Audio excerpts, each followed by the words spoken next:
যেই মাসে আমরা আছি শাওয়াল মাস, এই শাওয়ালের 6টা রোজা সম্পর্কে কিছু কথা না বললেই নয়। হাদিস আপনারা ইতিমধ্যে শুনেছেন, নবী আলাইহিস সালাম বলেছেন, মান সামা রমাদান, যে ব্যক্তি রমজান মাসে রোজা রাখলো, রমজান মাসের সবগুলা রোজা যে রাখলো, সুম্মা আতবাআহু সিত্তাম মিন শাওয়াল, রমজান মাসের পর যদি কেউ শাওয়াল মাসে 6টা রোজা রাখে, কয়টা রোজা? 6টা রোজা রাখে। কোন মাসে? শাওয়াল মাসে, যে মাসটা চলছে। তাহলে কি হবে? কানা কাসিয়ামিদ দাহর, তাহলে সে সারা বছর রোজা রাখার সওয়াব পাবে। আপনি 30টা পাইছেন, 30টা রাখছেন, এক মাস রমজান মাসের সওয়াব পাইছেন। সাথে আর শুধু 6টা প্লাস করলে অফার হলো 12 মাস রোজা রাখলে যে পরিমাণ সওয়াব পাইতেন, আপনার অ্যাকাউন্ট আল্লাহ সেই পরিমাণ সওয়াব জমা করে দিবে। তাহলে কোনো বুদ্ধিমান মানুষের শাওয়ালে 6 রোজা রাখা ছাড়া উচিত না। অনেক উলামা ইকরাম এই হাদিসকে ব্যাখ্যা করেছেন এইভাবে যে আল্লাহ রাব্বুল আলামিন সাধারণত নেক আমলগুলোকে 10 গুণ পর্যন্ত বাড়িয়ে দেন, কোন কোন ক্ষেত্রে আরো বেশি, দানের ক্ষেত্রে 700 গুণ আল্লাহ বাড়িয়ে দেন, কাউকে কাউকে হিসেব ছাড়া দেন। এই যে সাধারণত আল্লাহ তাআলা নেক আমল করলে কয় গুণ বাড়িয়ে দেন? 10 গুণ। কয় গুণ বাড়িয়ে দেন ভাই? 10 গুণ। তো আমরা রমজান মাসে রোজা রাখি, সাধারণত সারা মাস 30 হয় সর্বোচ্চ, কখনো কখনো 29 হয়, 30 বেশি তো আর হয় না। তাহলে 30 হলে 30টা রোজা আমরা রমজান মাসে রাখলাম, আর শাওয়ালে যদি 6টা রাখি তাহলে কয়টা হয়? 36 রোজাকে যদি আপনি 10 দিয়ে গুণ দেন সমান সমান কত হবে? 360। সারা বছরের হিসাব পাইছেন ভাইরা আমার? এই জন্য আল্লাহ রাব্বুল আলামিন আমাদেরকে সারা বছর রোজার সওয়াব দিবেন। শুধু রমজান রোজা রাখলে সারা বছর রোজার সওয়াব পাবেন না। রমজানে 30টা রাখতে পারছেন, সাথে আর শুধুমাত্র 6টা যদি প্লাস করতে পারেন এই মাসে, শাওয়াল মাসে, তাহলে এই 6টার কারণে ওই 30টা আর 6টা সব মিলিয়ে আপনি সারা বছর রোজা সওয়াব পেয়ে যাবেন ইনশাআল্লাহ। চেষ্টা করা যাবে না ইনশাআল্লাহ? আল্লাহ আমাদের সবাইকে তৌফিক দান করুন। এই শাওয়ালের 6 রোজা নিয়ে আমাদের মা বোনদের একটা কমন প্রশ্ন আছে, অনেক ভাইদেরও কমন প্রশ্ন আছে। সেটা হলো যে কারোর যদি ভাঙতি রোজা থাকে, কাজা রোজা থাকে, যে গত রমজানে আপনি হয়তো অসুস্থতার কারণে 2টা রোজা রাখতে পারেন না, 4টা রোজা ভাঙা পড়ছে, কোনো মা বোন মাসিকের কারণে তার কয়টা রোজা, 7টা 8টা রোজা বা 10টা রোজা 5টা রোজা তার ভাঙতি পড়ছে, এই রোজাগুলো তিনি আগে রাখবেন নাকি শাওয়ালের 6 রোজা আগে রাখবেন? এটা হলো প্রশ্ন। এই প্রশ্নের উত্তর হলো অবশ্যই রমজানের রোজাগুলো আগে রেখে তারপরে শাওয়ালের 6 রোজা রাখতে পারলে বেশি উত্তম। কারণ নবী সাল্লাল্লাহু আলাইহি সাল্লামের হাদিসে আমরা দেখি, তিনি বলেছেন যে ব্যক্তি রমজানের রোজা রাখলো এরপরে শাওয়ালের 6 রোজা রাখলো, তার জন্য ফজিলত হলো সারা বছর রোজা সওয়াব। তাহলে আগে রমজানের গুলো শেষ করে তারপরে শাওয়ালের 6 রোজা রাখতে পারলে বেশি ভালো। কিন্তু যদি কোনো মা বোন বা কোনো ভাই তার মনে হয় যে না, ভাঙতি রোজাগুলো রেখে তারপরে আবার শাওয়ালের 6 রোজা রাখা আমার জন্য কঠিন হবে, গড়ে 10-15টা রোজা রাখতে এক মাসে আমার জন্য চাপ হয়ে যাবে, তাহলে যে কোনো একটা অপশন যদি বেছে নিতে হয়, তাহলে আমি বলবো অবশ্যই আপনি শাওয়ালের 6 রোজা, যেহেতু শাওয়ালের পরে আর প্রযোজ্য হবে না, এর সব শাওয়ালের পরে আর পাবেন না, এই জন্য শাওয়ালের গুলো আগে রেখে ফেলেন এবং কাজাগুলো যদি পরে রাখেন, ইনশাআল্লাহ আপনি পরিপূর্ণ সওয়াব পেয়ে যাবেন। তবে আগে যদি রমজানগুলো শেষ করতে পারেন সেটা বেশি উত্তম, সেটা বলাই বাহুল্য। তাহলে শাওয়ালের 6টা রোজা রাখার চেষ্টা করবো তো ইনশাআল্লাহ। এই শাওয়ালের 6টা রোজার জন্য আবার কোনো কোনো ক্ষেত্রে ডাবল অফার আছে। একটু বুদ্ধিশুদ্ধি থাকলে দেখবেন যে আপনি অনেক অল্প আমল করেও আল্লাহ তাআলার কাছে অনেক বিপুল পরিমাণ সওয়াব পেয়েছেন, সে সুযোগ আছে। যেমন এই শাওয়াল মাসেরও চাঁদের ওই যে 13, 14, 15 3টা দিন আছে না রোজা রাখা সুন্নাত, ওই দিনগুলো রোজা রাখেন, পাশাপাশি আপনি শাওয়ালের 6 রোজারও নিয়ত করেন, অর্থাৎ একসাথে ডাবল নিয়ত করেন, ইনশাআল্লাহ সেটা আদায় হয়ে যাবে, সেটা ডাবল নিয়ত হয়ে গেল। সোমবার বৃহস্পতিবারের সাথে আপনি প্লাস করতে পারেন, কিন্তু যদি সোম বৃহস্পতিবার আর চাঁদের 13, 14, 15কে আলাদা রেখে এটাকে 6টা রাখেন তাহলে তো সবচেয়ে উত্তম, সেটা বলাই বাহুল্য। তাহলে শাওয়ালের 6 রোজা রাখবো তো ইনশাআল্লাহ। আপনার যেদিন সুবিধা হয় সেদিন রাখেন, এক নাগাড়ে রাখা জরুরি না। শাওয়ালের 6 রোজা রাখা, এটা নিয়ম হলো সারা মাসের ভিতর রাখলেই হবে, শাওয়াল মাস শেষ আর হবে না, শাওয়ালের ভিতরে 6টা রোজা রাখি শেষ করতে হবে। এই জন্য আপনি ধারাবাহিক টানা রাখতে হবে এমন কোনো কথা নাই। আপনি আজকে একটা রাখেন, আবার 5 দিন গ্যাপ দিয়ে একটা রাখেন, আপনার একটু কাজের চাপ যেদিন কম সেদিন রাখেন, আপনার যেদিন সুবিধা হয় সেদিন রাখেন, বদ্ধের দিন ধরে ধরে ধরে রাখেন, তাহলে আপনি যে কোনোভাবে 6টা রোজা রাখলেই হবে। সবাই চেষ্টা করবো না ইনশাআল্লাহ? আল্লাহ আমাদের সবাইকে আমলের তৌফিক দান করুন। ভাইরা আমার, তাহলে রমজানের আমলের চেষ্টা, রমজানের ইবাদত, রমজানের নামাজ, রমজানের রোজা, রমজানের তিলাওয়াত, রমজানের দান সদকা, এগুলো শুধু রমজানেই সীমাবদ্ধ নাকি রমজানের পরেও করা লাগবে? লাগবে কি লাগবে না? অতএব মসজিদে রমজানের পরে যেতে হবে কি হবে না? সবাই যাবো তো ইনশাআল্লাহ? আল্লাহর ঘরের দিকে যাবো তো ইনশাআল্লাহ? আপনাল্লাহ, আল্লাহর কোনো ঠেকা নাই ভাই। দেখতে দেখতে জীবনটা শেষ হয়ে যাবে, মালাকুল মউত হাজির হবে, চলে যেতে হবে।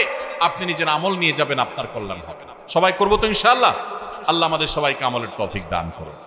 ভাইরা আমার, রমজানে আমরা যে নেক আমল করছি টুকটাক, 30টা রোজা রাখছেন বেশিরভাগ মানুষ মাশাআল্লাহ, তারাবির নামাজ পড়ছেন, কোরআনে কারিম একটু একটু করে যতটুক পারছেন, কেউ 1 খতম, কেউ 2 খতম, যে যদ্দুর পারছেন, কেউ 1 খতম না পারলেও যদ্দুর পারছেন তেলাওয়াত করছেন, আলহামদুলিল্লাহ। অনেকে দান সাদাকা করছেন, সবে কদর ইবাদতের জন্য চেষ্টা করছেন। এই যে রমজানে আমলের চেষ্টা আমরা করেছি, এই আমলগুলো আল্লাহর কাছে কবুল হয়েছে কি হয় নাই, এটা বুঝার একটা উপায় আছে, আলামত আছে, নিশ্চিত কোনো উপায় নাই। কারণ আমল কবুল করা না করা কার এখতিয়ার? আল্লাহর এখতিয়ার। শতভাগ পারফেক্টনেস আপনি এনেছেন, আপনার কাছে মনে হচ্ছে, তারপর কোনো ত্রুটি থাকতে পারে, যেটা কারণে আল্লাহ তাআলা বললেন না আমি তোমার এটা অ্যাকসেপ্ট করলাম না, সে এখতিয়ার আল্লাহর আছে। কিন্তু আমরা যে নেক আমলগুলো করি, এগুলো সম্পর্কে ওলামায়ে কেরাম অনেক সালাফ, ইসলামের ইতিহাসের সোনালী যুগের স্বর্ণ মানবগণ, পূর্বসূরীগণ আমাদের, তাদের উক্তি আছে যে কোন কোন আমলের কবুল হওয়ার ব্যাপারে পূর্বাভাস, আলামত, এটা জানা যায়। আলামত দেখে সুধারণা করা যায়, নিশ্চিত কোনো গ্যারান্টি নেই, কবুল হয়েছে কিনা বলার সুযোগ নেই, তবে অনুমান করা যায়, ধারণা করা যায় যে হয়তো আল্লাহ কবুল করেছেন। তাহলে রমজানে আমাদের আমল ইবাদত কবুল হয়েছে কি হয় নাই, সেটা বুঝার যে আলামতটা, সেটা কি বলে দিব আপনাদেরকে? তাহলে একটু মাপে নিলেন যে আপনার আমলটা কবুল হলো কি হলো না, চেষ্টা করলেন, উৎসাহিত হলেন, অনুপ্রাণিত হলেন। বলবো আমি সেটা? ভাইরা আমার, সেটা হলো, সে আলামতটা হলো রমজানে যে আমলগুলো করেছেন, শুধু রমজানের জন্য এটা কথা না, সারা বছরের জন্য প্রযোজ্য। কোনো আমল করার পর সে আমলটা যদি আপনি ধারাবাহিকভাবে করতে পারেন, কন্টিনিউয়াসলি করতে পারেন, বারবার করতে পারেন, একাধিকবার করতে পারেন, ওইটার ধারা যদি ধরে রাখতে পারেন, তাহলে আপনি আল্লাহর ব্যাপারে সুধারণা করতে পারেন, আল্লাহ আপনার আগেরটা কবুল করেছেন, এই জন্য পরে আবার করার তৌফিক দিয়েছেন। আল্লাহর কাছে আমল এবং ইবাদতের কবুলের একটা ছোট্ট আলামত এটা, যে আল্লাহ তাআলা রমজানে আপনি ফরজ রোজা রেখেছেন, রমজানের পরে শাওয়ালের 6 রোজা রাখার তৌফিক হয়েছে, সোমবার বৃহস্পতিবার রোজা মাঝে মাঝে রাখার তৌফিক হয়, চাঁদের 13, 14, 15 রোজা রাখার তৌফিক হয় মাশাআল্লাহ। তাহলে আপনি সুধারণা করতে পারেন আমার রমজান রোজা আল্লাহ কবুল করেছেন, সম্ভবত, নিশ্চিত না, হয়তো আল্লাহ কবুল করেছেন, সেজন্য আমাকে ওইটা আবার নতুন করে করার তৌফিক দিয়েছে। রমজানে আপনি তারাবির নামাজ পড়েছেন, রমজানে বাইরে 5 ওয়াক্ত নামাজ ধরে রাখছেন, তাহাজ্জুদ মাঝে মধ্যে পড়ার চেষ্টা করেন, হিম্মত করেন, নিয়ত করেন, সুধারণা করতে পারেন আল্লাহ হয়তো আমার রমজানেরটা কবুল করেছেন। কারণ আল্লাহর পদ্ধতি হলো, কোন আমল করার পর বান্দা সে আমলটা যদি আল্লাহ অ্যাকসেপ্ট করেন, ওই আমলটা বান্দাকে নিয়মিত করার সুযোগ দেন, তৌফিক দেন। এটা দেখে আন্দাজ করা যায় যে হয়তো আল্লাহ তাআলা আমল কবুল করেছেন। আর রমজানের আমল রমজানেই শেষ, একেবারে প্যাক করে ফেলছেন, আর আমলের ধারে কাছে যান নেই, তাহলে লক্ষণ খারাপ। আপনার আমল কবুল হয়েছে কিনা গ্যারান্টি কেউ দিতে পারবে না, হয়তো কবুল হয়ে গেছে, কিন্তু এখানে লক্ষণ খারাপ।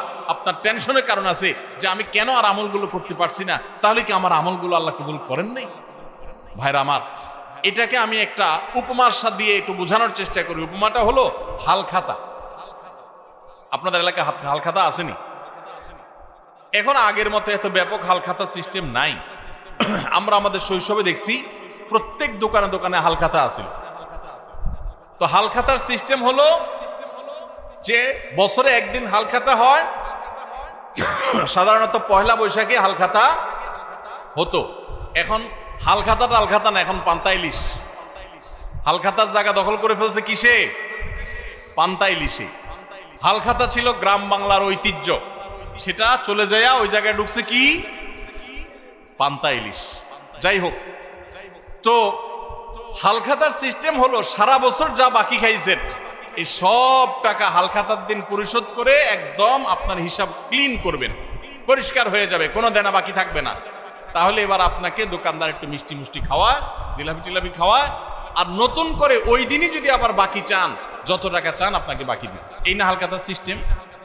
আর যদি আগের টাকা বাকি না দেন, এই আগের টাকা পরিশোধ না করেন, কিছু দিয়া আর বলেন যে ঠিক আছে বাকিটা দিব, এখন আবার নতুন করে বাকি দেন, তো হাল খাতার শরীয়তে, হাল খাতার নিয়মে ওইটা কিন্তু গ্রহণ হবে, ঠিক না? ঠিক ঠিক একই ভাবে আল্লাহ রাব্বুল আলামিন বান্দাকে কোনো আমল করার তৌফিক দেওয়ার পর যদি সে আমলটা আবারও করার তৌফিক দেন, তাহলে বুঝতে হবে আগেরটা আল্লাহ তাআলা অ্যাকসেপ্ট করছেন, কবুল করছেন। সুধারণা করা যায় আল্লাহ হয়তোবা তাকে নতুন করে আমলের তৌফিক দিয়েছেন, ইঙ্গিত দিচ্ছেন যে বান্দা তোমার আগেরটা কবুল করেছি। এই জন্য ভাইরা, রমজানের কোরআন তেলাওয়াত রমজানের মতো এত বেশি পারেন না, 1 পারা পারেন না, 2 পারা পারেন না, আধা পৃষ্ঠা পড়েন, 1 পৃষ্ঠা পড়েন। এই যে নিয়মিত পড়তেছেন, এটা যদি চেষ্টা করেন আর ধরে রাখতে পারেন, তাহলে সুধারণা করতে পারেন হয়তো আপনার রমজানের আমল, রমজানের তেলাওয়াত আল্লাহ কবুল করেছে। আমরা রমজানের আমলগুলো রমজানের পরে করার চেষ্টা করব তো ইনশাআল্লাহ। আল্লাহ আমাদের সবাইকে আমলের তৌফিক দান করুন। ভাইরা আমার, রমজান মাস শেষে 3টি আমল যদি আপনি ধরে রাখতে পারেন, 3টি কাজ, রমজান চলে গেছে, এই 3টা কাজ আপনি ছাড়েন নাই, এগুলো যদি আপনি ধরে রাখতে পারেন, ইনশাআল্লাহ আপনার জীবনটা রমজানময় হয়ে যাবে, গোটা বছরটা আপনার জন্য রমজান হয়ে যাবে, এবং আপনার রমজানের ইবাদত সাধনা, সিয়াম সাধনা, সমস্ত বন্দেগী এবং ভালো কাজ সার্থক হয়ে যাবে যদি রমজানের 3টা জিনিসকে আপনি ধরে রাখতে পারেন। কয়টা জিনিস? 3টা বলবো সেগুলা। নাম্বার 1, 5 ওয়াক্ত নামাজ। আমাদের অনেক ভাইরা আছি সারা বছর নামাজের ব্যাপারে গাফিলতি, উদাসীনতা করলেও রমজানে কোনো গাফিলতি করি নাই। আলহামদুলিল্লাহ, রমজান মাসটা পুরা মাস নামাজ পড়ার চেষ্টা করছি। অনেকে আছেন না, কিন্তু রমজানের পরে এখন আর নিয়মিত পারতেছেন না। ভাই, আর কিছু না পারেন, বেশি কিছু না পারেন, রমজানে যে 5 ওয়াক্ত নামাজের অভ্যাস করছেন, ওই অভ্যাসটা ধরে রাখেন। মরণ পর্যন্ত 5 ওয়াক্ত নামাজে কোনো ছাড়, কম্প্রোমাইজ দিয়েন না, কোনো প্রকার ত্রুটি করিয়েন না। আল্লাহর কসম, ঈমানের পর 5 ওয়াক্ত নামাজের চাইতে গুরুত্বপূর্ণ কোনো আমল আল্লাহর জমিনে, কোরআন এবং হাদিসে আরেকটা নাই। নামাজের চাইতে গুরুত্বপূর্ণ কোন আমল আছে? হাজীগঞ্জ বড় মসজিদের হুজুর আছেন, খতিব সাহেব হুজুর আছেন, ভুল হলে হুজুর বলবেন, আর উলামা একরাম আছেন।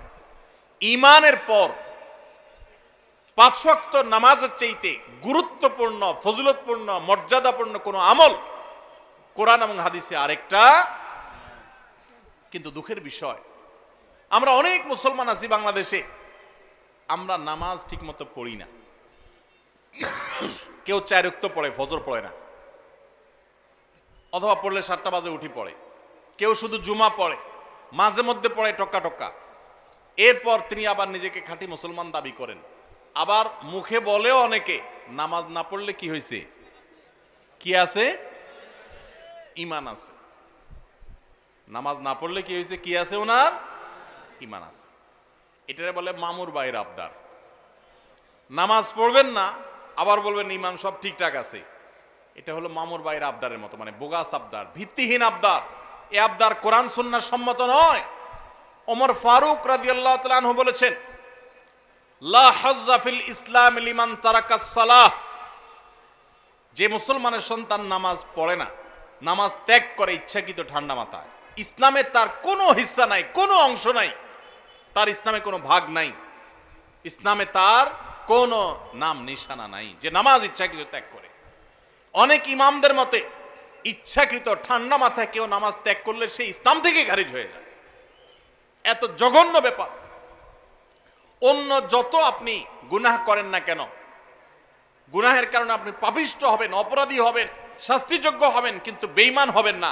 নামাজ এমন একটা আমল, অনেক ইমামদের মতে এই নামাজ ত্যাগ করলে মানুষ বেঈমান হয়ে যায়, কাফের হয়ে যায়। আমাদের বাংলাদেশে মানুষের ঈমান মাশাআল্লাহ এত মজবুত, এটা লোহা দিয়া পিটাইলেও, কামারের লোহা দিয়ে পিটাইলেও আমাদের ঈমান যায় না। নামাজ না পড়তে না পড়তে না পড়তে না পড়তে এমনি কেবল অন্তরে মোহর পড়ে গেছে, এরপরেও সে বড় গলায় দাবি করে নামাজ না পড়লে কি হয়েছে, আমার ঈমান ঠিক আছে। ভাইরা আমার, রমাদানের এই আমলটা, 5 ওয়াক্ত নামাজ সময় মতো, পুরুষরা জামাতের সাথে, মা বোনরা ওয়াক্ত মতো। মা বোনদের একটা সমস্যা হলো, অনেক মা বোনরা জোহরের নামাজটা পড়েন 3টা, 3:30টার দিকে, কাজ করেন। কেন? কারণ দুপুরে ওনারা রান্না বাড়া করেন, রান্না বাড়া করতে গিয়ে ওনারা শরীর ঘামায় টামায় যান, তখন শয়তান এসে মাসালা নিয়ে হাজির হয়। শয়তান ওনার মাথায় একটা মাসালা ঢুকায়। কি মাসালা ঢুকায়? বলে যে দেখো বোন, তুমি এত কষ্ট করে এতক্ষণ রান্না বাড়া করলা, রান্না করে গেছো, গরমে ঘামায়া স্যাঁতসেঁতা হয়ে গেছো, এই শরীর নিয়ে তুমি আল্লাহর সামনে কেমনে দাঁড়াইবা বলো? তো এবার বোন শয়তানরে জিগায় মনে মনে আর কি, তাহলে কি করতে হবে? এবার শয়তান তার মনে মনে বলে দেয় যে আরে নামাজ তুমি ঠান্ডা মাথায় ফ্রেশ মোডে পড়বা, হাতের কাজ শেষ করে নাও, রান্না বাড়া শেষ করে নাও, সবারে খাবার টাবার দিয়ে নাও, তুমি বাথরুমে যাও, সুন্দর করে গা ডলে গোসল করো, ফ্রেশ হয়ে আসো, এরপরে 3টা 3:30 আসরের নামাজ সুই সুই হয়ে যাবে, এবার তুমি ফ্রেশ মুডে একটু নামাজ পড়ো। কাজটা কি ভালো হইলো না খারাপ হইলো?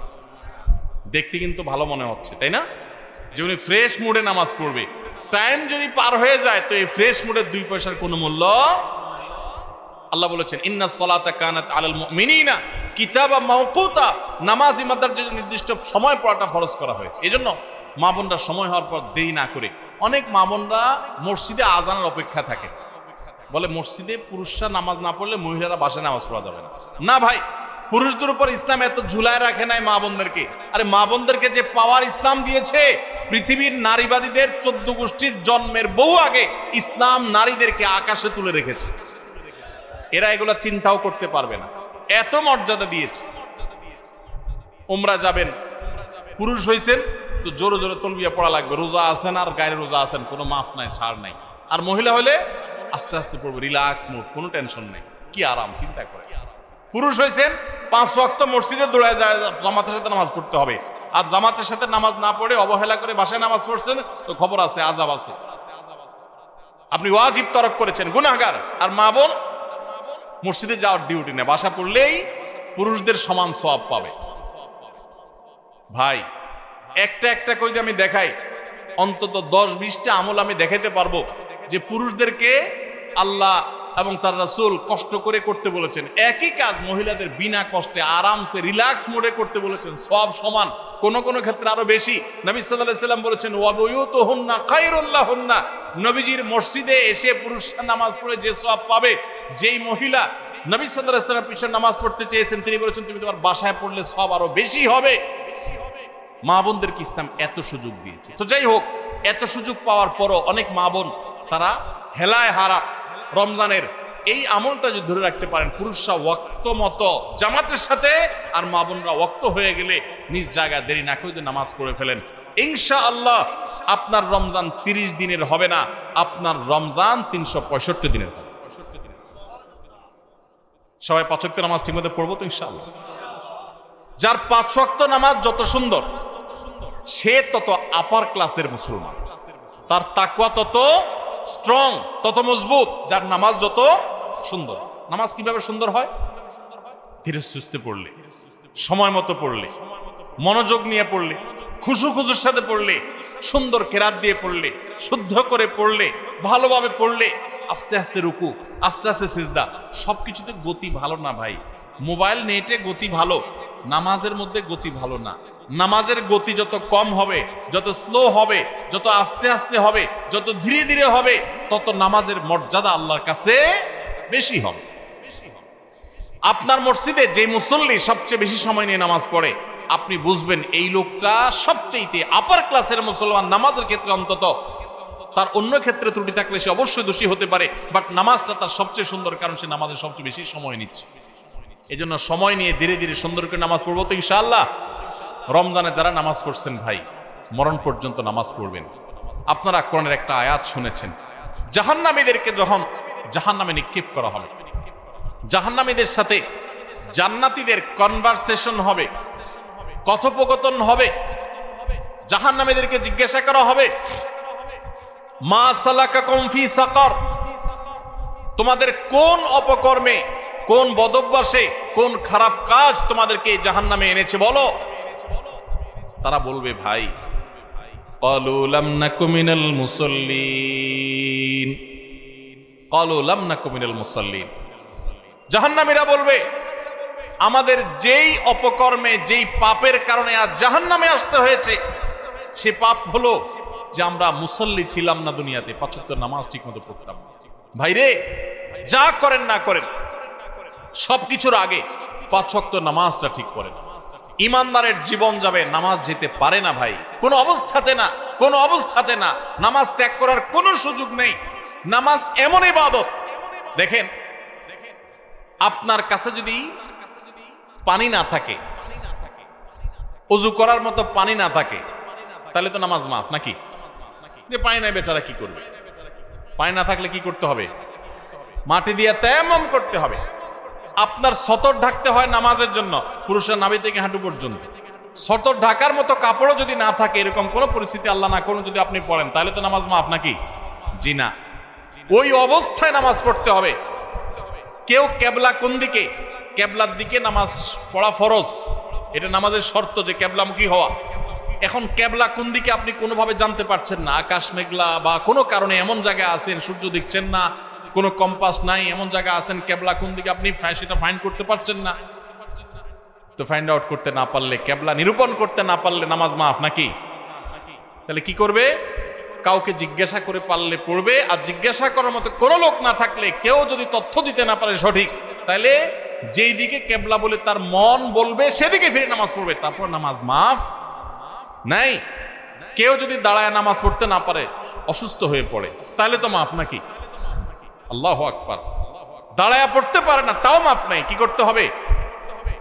বসেও যদি পড়তে না পারে, হসপিটালে বেডে হাত পা সব ব্যান্ডেজ করা, শোয়া আছে, বসার ক্ষমতা নেই, তাহলে তো মাফ নাকি? আল্লাহু আকবার। ওই অবস্থায় নামাজ পড়তে হয়। কিভাবে নামাজ পড়বে সে? ইশারায়, চোখের ইশারা নামাজ পড়বে, মনে মনে নামাজ পড়বে। যতক্ষণ পর্যন্ত তার সেন্স আছে, হুঁশ আছে, নামাজ মাফ নাই। সেন্স চলে গেছে, বেহুশ হয়ে গেছে, 5-7-10 দিন বেহুশ সেন্সলেস চলে গেছে, তাহলে ভিন্ন কথা। সেন্স নাই, তার আর নামাজ নাই। কিন্তু যতক্ষণ পর্যন্ত সেন্স আছে, ততক্ষণ পর্যন্ত নামাজ আছে। এই জন্য ভাই, নামাজ ত্যাগ করবেন না। প্রিয় নবী সাল্লাল্লাহু আলাইহি সাল্লাম আপনার আমার প্রাণের নবী। আমরা নবীর ভালোবাসার কথা বলি অনেকেই। শুনেন, নবী সাল্লাল্লাহু আলাইহি সাল্লামের নামাজের ব্যাপারে কি সিরিয়াসনেস ছিল জানেন? ওনার জীবনের শেষের দিকে এসে যখন একা একা ওনার রুম থেকে মসজিদে এসে নামাজ পড়ার মতো ক্ষমতা ছিল না। আপনারা যারা মদিনায় গেছেন তারা দেখেছেন, ভিডিওতে অনেকে দেখেছেন, তার যে মিম্বর, সেখান থেকে তার যে কবরটা, এই কবরটাই ছিল তার থাকার কক্ষ। এই দুইটার মধ্যে দূরত্ব কিন্তু সামান্য কয়েক হাত, সামান্য কয়েক হাত। আমাদের যে স্টেজটা আছে, স্টেজের 2 গুণ বা 3 গুণ হবে বড়, এতটুকু জায়গা। এই পাশে ঘেরাওটার এক মাথা থেকে আরেক মাথা, এত বড় হবে না, এর অর্ধেক হবে। এইটুকু জায়গা হেঁটে আসার মতো শরীরে ক্ষমতা নাই। তখন পর্যন্ত প্রিয় নবী সাল্লাল্লাহু আলাইহি সাল্লাম তার এক হাত আলী রাদিয়াল্লাহু তাআলা আনহুর কাঁধে, আরেক হাত আব্বাস রাদিয়াল্লাহু তাআলা আনহুর কাঁধে দিয়ে, 2 সাহাবীর কাঁধে 2টা হাত দিয়ে পুরা শরীরের ভার তাদের উপরে ছেড়ে দিয়ে 2টা পা মোবারক মাটিতে রেখে দাঁড়াবেন, সেই শক্তি ছিল না মৃত্যুর আগ মুহূর্তে। পাগুলোকে মাটির সাথে টানতে টানতে রুম থেকে মিম্বর পর্যন্ত এসেছেন এবং নামাজ পড়াবেন ইমামতি করে, সেই শক্তি নাই। আবু বকরকে নির্দেশ করেছেন, আপনি নামাজ পড়ান, আমি নামাজের ইমামতি করার শক্তি নাই। ভাইরা আমার, এরকম কঠিন সময় পর্যন্ত প্রিয় নবী সাল্লাল্লাহু আলাইহি ওয়াসাল্লাম নামাজ ত্যাগ করা তো দূরের কথা, জামাত পর্যন্ত ত্যাগ করেন নাই। ওমর রাদিয়াল্লাহু তাআলার কথা আপনারা শুনেছেন, ফজরের নামাজের ইমামতি করতেছিলেন। ওই সময় ফিরোজ আল-লুলু নামে একজন অগ্নি পূজক, ইসলামের দুশমন, খঞ্জর লুকিয়ে এনেছিল কাপড়ের মধ্যে। যখন তিনি নামাজের মধ্যে আছেন, এমন একটা পজিশনে আছেন যে তিনি নামাজের গভীরে প্রবেশ করে গেছেন, তখন খঞ্জর আঘাত করেছে, তার খঞ্জর দিয়ে তার পেটে, সাথে সাথে নাড়িবুড়ি বের হয়ে এসেছে, রক্তে সব ভেসে গেছে, উনি পড়ে গেলেন নামাজের মধ্যে। কিন্তু সবাই ধরাধরি করে তাকে নিয়ে যাওয়া হলো, নিয়ে গেলেন, তিনি সেন্সলেস হয়ে যাচ্ছেন, রক্ত শূন্য হয়ে, মৃত্যুর ঠিক আগ মুহূর্তে, এর কিছুক্ষণ পরেই মারা গেছে। ওই সময় হঠাৎ করে তার যখন সেন্স আসছে, একটু মাথাটা উঁচু করার পর তার পরিবারের সদস্যরা দৌড়ে আসছে যে এত রক্ত ক্ষরণ হয়েছে, বোধহয় পানি টানি পান করার জন্য বলবে, শেষ মুহূর্তে মানুষ পানি খেতে চায় মরার আগে বা কিছু। যখন তারা দৌড়ে আসছে, উনি তাদেরকে বলতেছেন, নামাজের মধ্যে যে আমার দুর্ঘটনা হলো, মানুষদের নামাজের কি হলো, জামাতের ব্যবস্থা হলো কি, নামাজের কি হলো সেই চিন্তা করছেন ওই মৃত্যুর মুহূর্তে পর্যন্ত। ভাইরে, মুসলমানের সন্তান নামাজ ত্যাগ করার কোনো সুযোগ নাই, সে নিজেকে মুসলমান দাবি করতে পারে না। ইমাম আবু হানিফা রাহমাতুল্লাহ আলাইহির মত যে যদি কেউ নামাজ ত্যাগ করে এবং তার মধ্যে অপরাধ বোধ থাকে যে আমি অন্যায়কারী, উচিত না আমার কাজটা করা, আমি শুরু করবো ইনশাআল্লাহ নামাজ, আল্লাহ আমারে মাফ করো, এরকম বোধ যদি কারোর মধ্যে থাকে সে কাফের হবে না, কিন্তু নামাজ ত্যাগ করা কুফর। নবী সাল্লাল্লাহু আলাইহি ওয়াসাল্লাম বলেছেন আল আহদুল্লাযী বাইনানা ওয়া বাইনাহুম তারকুস সালাহ, একজন অমুসলমানের সাথে আমাদের পার্থক্যের জায়গাটা হলো নামাজ ত্যাগ। এজন্য ভাই নামাজ পড়বো তো ইনশাআল্লাহ। রমজান মাসের এই একটা জিনিস যদি আপনি সারা বছর ধরে রাখতে পারেন, নামাজটা সুন্দর করে 5 ওয়াক্ত সময় মতো ঠিকঠাক মতো পড়েন, আপনার গোটা জীবনটা রমজানময় হয়ে যাবে ইনশাআল্লাহ। দ্বিতীয় যে আমলটার কথা বলছি রমজানের পরে ধরে রাখার জন্য, সেটা হলো ভাই কোরআনে কারীমের তিলাওয়াত। আমরা অনেকে আলহামদুলিল্লাহ তারাবিতে খতম শুনছি, তাই না? অনেকে মাশাআল্লাহ একটু কোরআন তেলাওয়াতও করার চেষ্টা করছি। যারা পারি না পড়তে তারা পড়া শুরু করে দেন। আমরা সুন্নাহ ফাউন্ডেশন থেকে আপনাদের সর্বস্তরের সাধারণ মানুষের কোরআন শেখার সুবিধার্থে আমরা একটা কোর্স রেডি করছি। এটার প্রায় 80% কাজ ইতিমধ্যে সম্পন্ন হয়ে গেছে আলহামদুলিল্লাহ।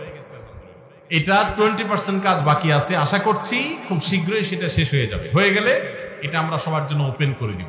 অনলাইনে আপনি নিজে নিজে কোরআন শিখতে পারবেন। তারপর আপনার এলাকার ইমাম মুয়াজ্জিনদের সহযোগিতা নিতে পারলে, ইমাম সাহেবদের সহায়তা নিতে পারলে আপনার জন্য আরো বেশি ভালো হবে। তো আপনারা যারা কোরআন পড়তে পারেন তারা কোরআন শিখে ফেলবেন, আর যারা পারেন তারা নিয়মিত পড়বেন। প্রতিদিন 10 লাইন 20 লাইন শোয়ার আগে বা যে কোনো একটা টাইম ফিক্স করবেন, এটা আমি কোরআন পড়া ছাড়া আমি ঘুমাবো। চেষ্টা করা যাবে না ইনশাআল্লাহ।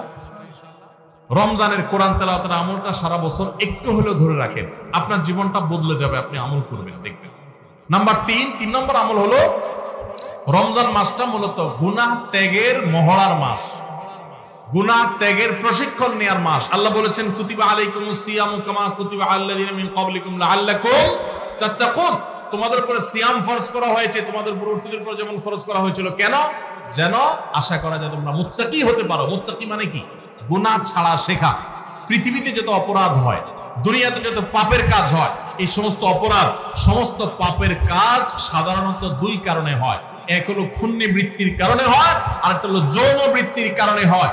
মানুষ পেটের তাড়নায়, যৌন তাড়নায় বেশিরভাগ ক্ষেত্রে খুন খারাপি, অপরাধী, রাজধানী, নানা রকমের অনাচার অন্যায় করে। রমজান মাসে যে আমরা রোজা রাখি, একটু চিন্তা করে দেখেন, এত কাজ থাকতে আল্লাহ তাআলা কেন বললেন পানাহার করা যাবে না, যৌনাচার করা যাবে না? এটা তো আল্লাহ বলেন নাই যে রমজান মাসের রোজা হলো দিনে ঘুমানো যাবে না। ঘুমের রোজা হতে পারতো না? যে ঠিক আছে সুবহ সাদেক ফজর আযান থেকে নিয়ে মাগরিব পর্যন্ত ঘুমানো যাবে না, এটাই রোজা হতে পারতো না? সেটা না হয়ে আল্লাহ বললেন কি বিধান দিলেন? যে সুবহ সাদেক থেকে নিয়ে সূর্য ডোবা পর্যন্ত 2টা কাজ করা যাবে না। কয়টা কাজ? একটা হলো পানাহার করা যাবে না, খাওয়া পান করা যাবে না, আরেকটা হলো যৌনাচার করা যাবে না। কেন ভাই? এর কারণ হলো এই 2টা জিনিসকে যদি মানুষ কন্ট্রোল করা শিখে, এই 2টা জিনিসকে মানুষ যদি নিয়ন্ত্রণ করা শিখে, মানুষ এমনি ফেরেশতা হয়ে যাবে। সমাজে কোনো অন্যায় থাকবে না, কোনো অপরাধ থাকবে না, অপরাধ প্রবণতা থাকবে না। আমরা যতটা অপরাধ করি মুসলমান নামধারী হওয়া সত্ত্বেও, ততটা আমাদের মধ্যে এই 2টাকে আমাদের কন্ট্রোল করার ক্ষমতা না থাকার কারণে যত ঘুষ, যত সুদ, যত দুর্নীতি, যত অনাচার, যত আর্থিক অনিয়ম, যত অপরাধ, আর্থিক অপরাধ হয়ে থাকে, এই সবগুলো হয়ে থাকে ঘূর্ণিবৃত্তির কারণে। মানুষের ক্ষুধা, মানুষের টাকার লোভ, মোহ, এগুলোর কারণে। আমাদেরকে ইসলাম রোজার মাধ্যমে সেটাকে কন্ট্রোল করা শিখাইছেন যে বান্দা, তোমার পেটে ক্ষুধা আছে, তোমার সামনে খাবার আছে, তোমার পেটে, তোমার গলায় পিপাসা লেগেছে, তোমার সামনে পানি আছে, কেউ দেখছে না, বদ্ধ রুমে আছো, সিসি ক্যামেরাও নাই, তুমি একা একা রুমে আসো, চুপচাপে খেয়ে নিলে খেয়ে নিতে পারো, পানি পান করলে করতে পারো, কিন্তু আপনি করছেন না। এই যে আমার সামনে সুযোগ আছে কিন্তু আমি খাচ্ছি না, কেন? আল্লাহ নিষেধ করেছেন। ঠিক একইভাবে আমার সামনে ঘুষ নেওয়ার সুযোগ আসবে, সুদ নেওয়ার সুযোগ আসবে, দুর্নীতি করার সুযোগ আসবে, চাঁদাবাজি করার সুযোগ আসবে, মাস্তানি করার সুযোগ আসবে, আর্থিক অনিয়মের সুযোগ আসবে, রাষ্ট্রীয় সম্পদ আত্মসাতের সুযোগ আসবে, রিলিফের টাকা মারার সুযোগ আসবে, অন্যায় করার সুযোগ আসবে, 2 নম্বর পথে কামাইয়ের সুযোগ আসবে, কিন্তু আমি করব না। কেন? আমার আল্লাহ নিষেধ করেছেন।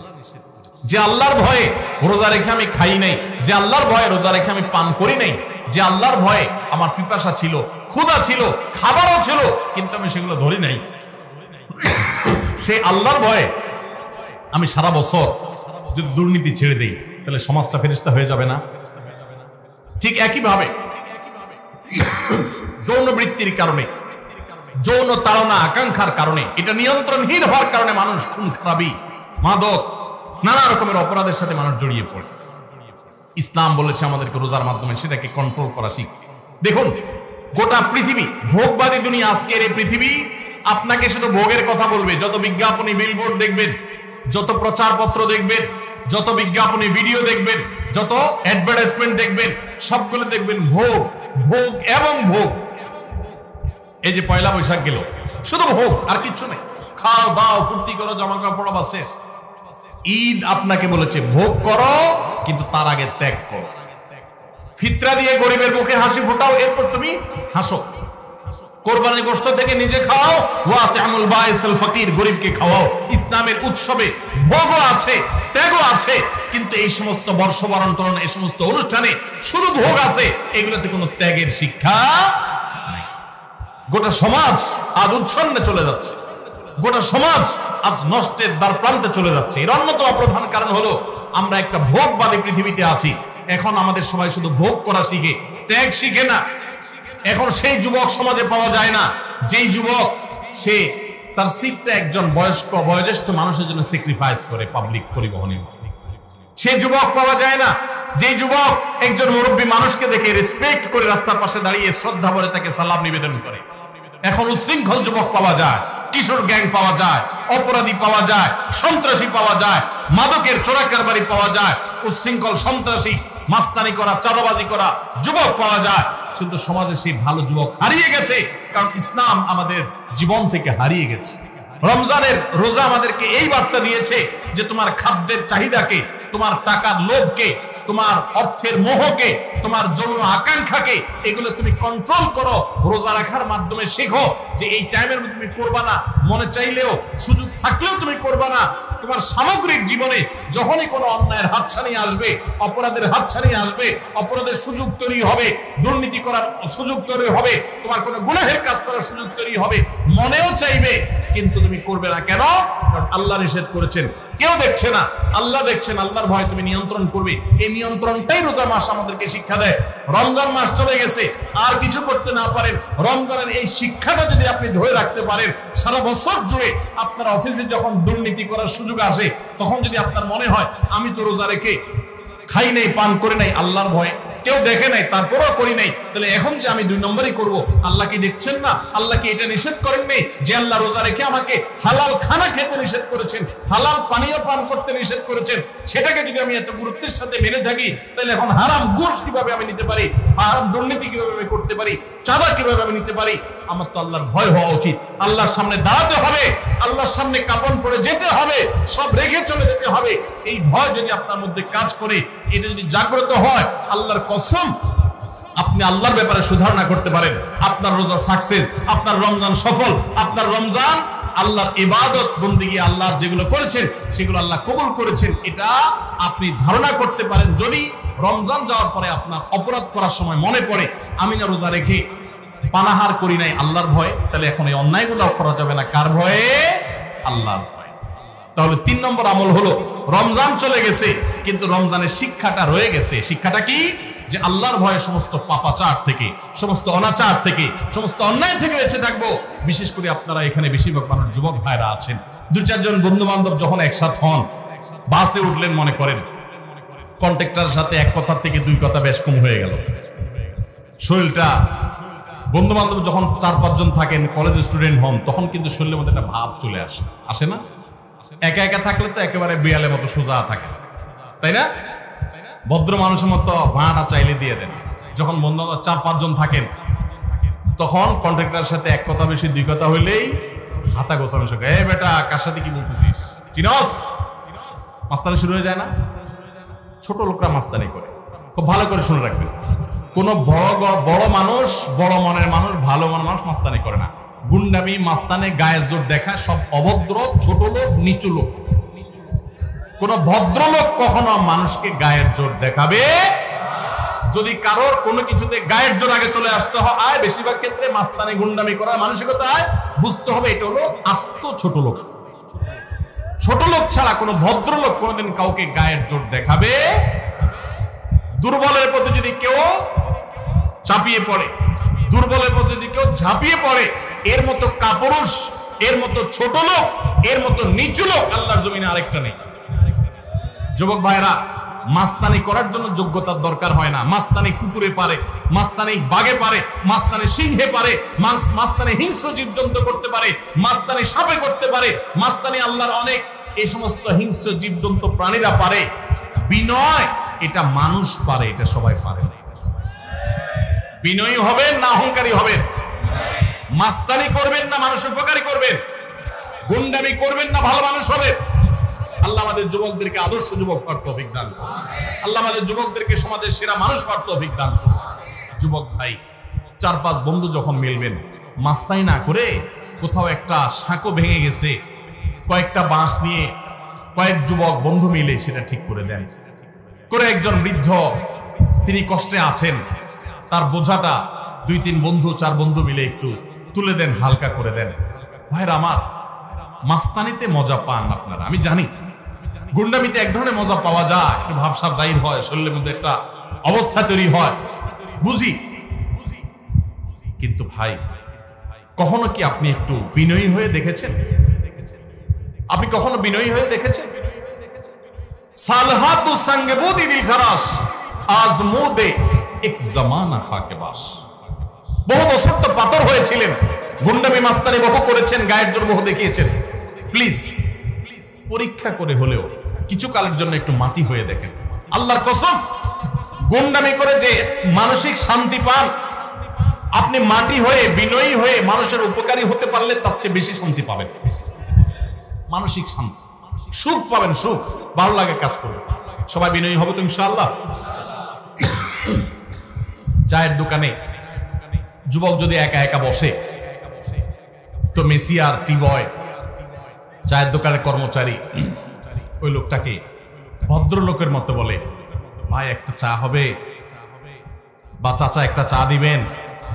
আর বন্ধু যখন 4-5 জন থাকে, আড্ডা ফাড্ডা মারে, শরীরে একটু ভাবসাব আসে, তখন আপনার একবারে বেশি 2বার বলা লাগে, তো দেখান যায় টোন চেঞ্জ হয়ে যায়। এই তোমার কাছে চা চাইছিলাম না, কানে শোনো না? মানুষ মনে হয় না নাকি? ছোট লোক। কি লোক? ছোট লোক। ভালো করে বলেন, কি লোক? গুন্ডামি করে কি লোকে? মাস্তানি করে কারা? গায়ের জোর দেখায় কারা? কোন ভদ্রলোক এগুলো করে? ভদ্রলোক হবেন না ছোট লোক হবেন? মানুষের মধ্যে পশুত্ব আছে, পশুত্ব। রমজান মাসে আমাদের এই পশুত্বকে নিয়ন্ত্রণ করতে শেখায়। নিয়ন্ত্রণ, খাইতে চায়, খানাও আছে কিন্তু খাওয়া যাবে না। এই যে পশুত্ব, কন্ট্রোলের জন্য শিখাচ্ছে। আমার চাইলেই সবকিছু করবো না, আমি নিষেধ সেটা আমি করবো না।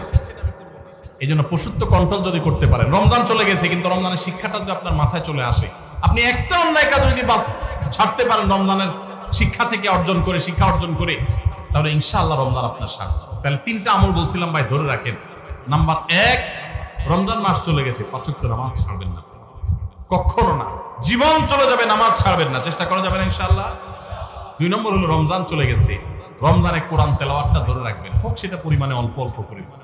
আর 3 নম্বর হলো যে রমজান মাস চলে গেছে, রমজানের সবচেয়ে বড় এবং প্রধান শিক্ষা হলো সকল গুনাহ পাপের কাজ ছাড়া, সকল অন্যায়, সকল পাপাচার ছেড়ে দিবেন। রমজানের শিক্ষা এটা। ওইটা যদি আপনি একটু ধরে রাখার চেষ্টা করেন, সব ছাড়তে না পারেন, কিছু কিছু গুনাহ যদি ছাড়তে পারেন, কিছু কিছু বদঅভ্যাস যদি ছাড়তে পারেন, ইনশাআল্লাহ আপনার রমজান শুধু 1 মাসের হবে না, আপনার 12 মাস রমজান হয়ে যাবে, আপনার জীবনটা রমজানময় হয়ে যাবে। চেষ্টা করা যাবে না ইনশাআল্লাহ। ও আরশে আজিমের মালিক, আপনি আমাদের সবাইকে তৌফিক দান করেন, আমাদের সবাইকে মুত্তাকি বানায় দেন, মুত্তাকিদের ইমাম বানায় দেন, মুখলিস নিষ্ঠাবান মানুষ বানায় দেন, নামাজ কায়েমকারী বানায় দেন, সুন্দরভাবে সালাত আদায়কারী বানায় দেন, আল্লাহ কোরআন তেলাওয়াতকারী বানিয়ে দেন, আমাদের অন্তরগুলোকে বিগলিত করে দেন, আমাদেরকে ভালো মানুষ বানায় দেন, ভালো মুসলমান বানায় দেন, নেককার বানায় দেন, মুত্তাকি বানায় দেন, গুনাহ বর্জনকারী বানায় দেন। আল্লাহ, গুনাহ করার স্বাদ আমরা পেয়েছি, আমাদেরকে গুনাহ ছাড়ার স্বাদটা আস্বাদন করার তৌফিক দান করুন। সবাই চেষ্টা করব না ইনশাআল্লাহ। আল্লাহ আমাদের সবাইকে তৌফিক দান করুন। জাযাকুমুল্লাহু খায়রা ওয়া আখিরু দাওয়ানা আলহামদুলিল্লাহি রাব্বিল আলামিন।